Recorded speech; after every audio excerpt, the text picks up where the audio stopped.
दुनिया की सबसे बड़ी त्रासदी है भूख और ई भूख को मिटावो सबसे बड़ो धर्म है।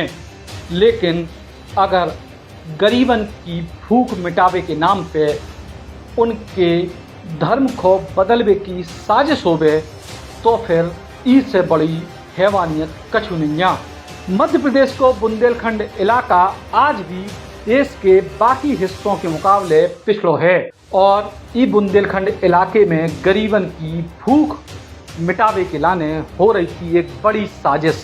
लॉकडाउन के टाइम में जब पूरा देश हाथ में हाथ थाम के एक दूसरे को सहयोग कर रहा तो ऐसे टाइम में सागर जिला के नरियावली विधानसभा क्षेत्र के ग्रामीण इलाकों में भोले भाले ग्रामीणों को भोजन को सहयोग करने के नाम पे उनकी धार्मिक भावनाएं बदलने की कोशिश हो रही थी। जो सनसनीखेज आरोप लगे हैं, राजनीति भई है और लोग ये बात को स्वीकार भी कर रहे। हम विस्तार से आपको बता रहे।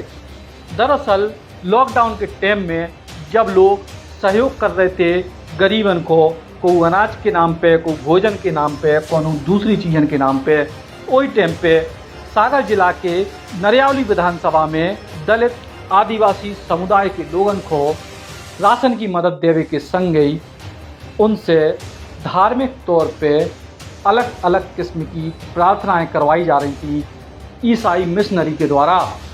ईसाई मिशनरी के तमाम लोग इन इलाकों में राशन बांटने तो पहुँचे, लेकिन संगे उनने धार्मिक खेल भी शुरू कर दो। तो आप सुनो ग्रामीणों के बयान।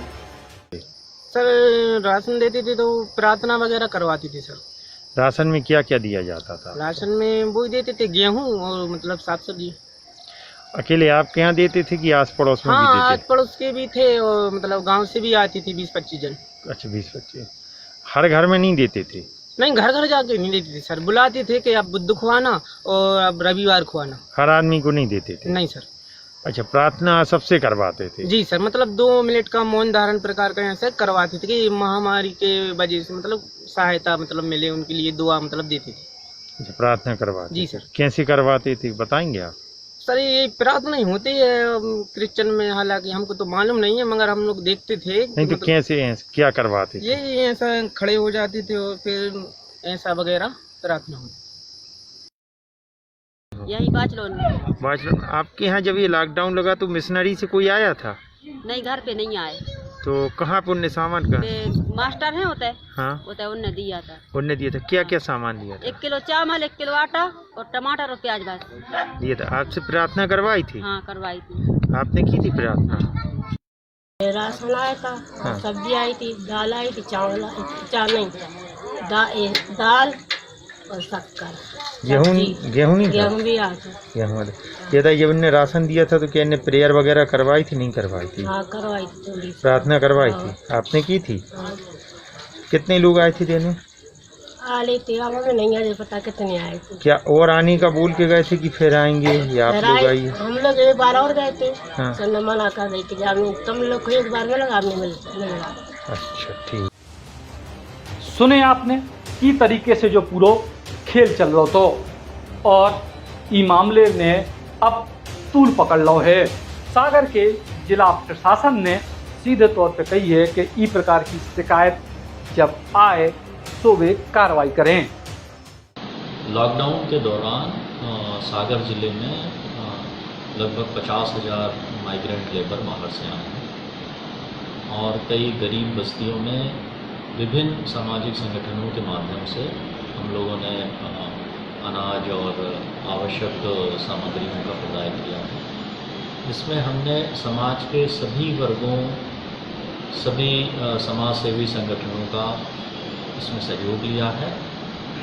जिला प्रशासन और शासन के द्वारा भी इसमें कार्य किया गया है। अगर कहीं कोई हमें सप्रमाण शिकायत प्राप्त होती है कि कोई लालच देके धर्म परिवर्तन का प्रयास हुआ है तो उसमें हम वैधानिक कार्रवाई सुनिश्चित करेंगे, क्योंकि धर्म परिवर्तन के जो वैधानिक प्रावधान हैं उसमें किसी दबाव या लालच के माध्यम से धर्म परिवर्तन करना कानूनन अपराध है। और हमें आपके माध्यम से आज जानकारी मिली है इस विषय पर हम पूरी जांच कराएंगे, पुलिस इसकी जांच करेगी और जहां भी सप्रमाण शिकायत मिलेगी उसमें हम वैधानिक कार्रवाई सुनिश्चित। सागर को प्रशासन कह रहा हो कि इस प्रकार की शिकायत आए तो वे कार्रवाई करें और अब ये पूरे मुद्दा पे हो गई है राजनीति शुरू।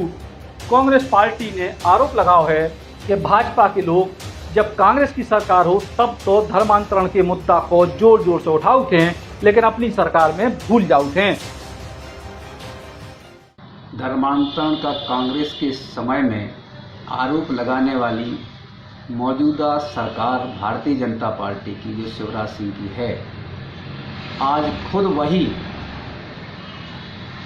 उन्हीं एजेंसियों के माध्यम से गरीब, लाचार, कमजोर वर्ग के लोगों की मजबूरी का लाभ उठाकर उन्हें इस तरीके के धर्मांतरण के लिए मजबूर किया जा रहा है।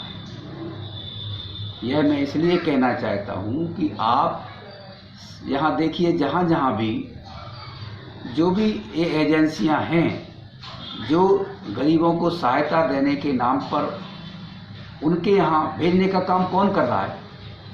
ये जिला प्रशासन और शासन ने सूचियां बना के उन्हें सुपुर्द कर दी।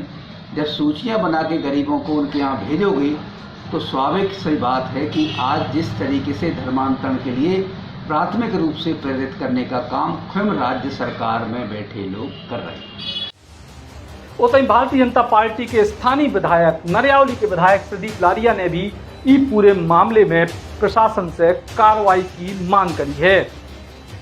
कई गांव हैं जहां पर ईसाई मिशनरी धर्मांतरण सेवा के नाम पर कर रहा है, लोगों को प्रलोभन दे रहा है, लालच दे रहा है, गरीब लोगों को सेवा के नाम का बहाना लेकर वहां पर धर्मांतरण की कार्रवाई की जा रही है।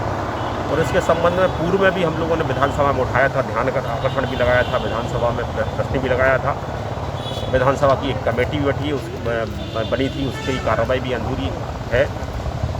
और आज फिर माननीय कलेक्टर साहब को ज्ञापन दिया है और उनसे मांग की है कि इसकी कमेटी, जांच कमेटी बनाई जाए और एक मरियम चौक ये पटकुई में बना लिया है बिना कोई प्रशासन की इजाज़त से। और ये भी मांग की है कि इनकी जितनी भी सेंटर हैं उन पे कैसे इनका निर्माण हुआ है, कहाँ से इनकी फंडिंग हो रही है, कहाँ कितनी ज़मीन पर इनने स्वीकृति ली है, इन सब विषयों को लेकर भी जिलाधीश महोदय से चर्चा हुई है। नरियावली विधानसभा में धर्मांतरण की कोशिशों को जो पहला मामला नहीं है, ई के पहले भी इस तरह की कोशिशें हो चुकी हैं और बाकायदा विधानसभा तक में जो मामला उठ चुके हैं, लेकिन कार्रवाई के नाम पे ढाक के 3 पात्र है। और यही वजह से एक बार फिर से ऐसे त्रासदी भरे समय में जब आदमी रोटी को परेशान हो तो उस समय में उनकी मजबूरी को फायदा उठाने की बड़ी साजिश रची गई। सागर से कृष्णकांत नगाइच बुंदेली बौछार खिलाने।